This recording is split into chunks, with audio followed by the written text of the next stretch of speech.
الفكاهة واحدة من أجمل الصفات اللي أنت لو تحليت بيها هتخلي كل الأشخاص اللي حواليك يتلموا حواليك. طيب، إزاي يكون شخص فكاهي؟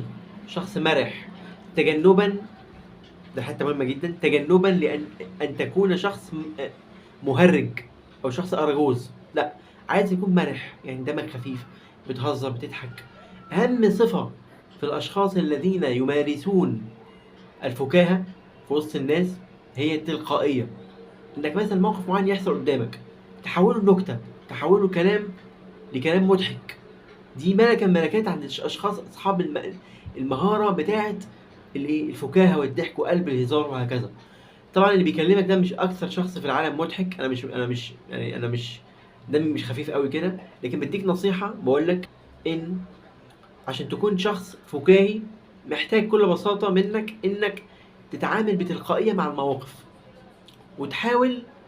وتحاول تتلاعب باللغة. لأن أهم صفة من صفات الأشخاص الذين يمارسون الفكاهة مع الناس التلاعب اللغوي أو التلاعب اللفظي.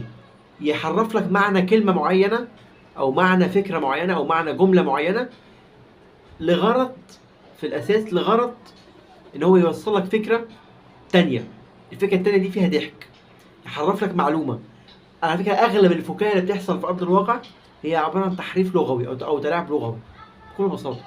تلاعب لغوي زائد التعامل بتلقائية، زائد كمان انك انت ما تتصنعش، ما تقلدش، ما تتصنعش. كل ده هيولدي في الاخر شخص عنده فكاهة وضحك ومرح.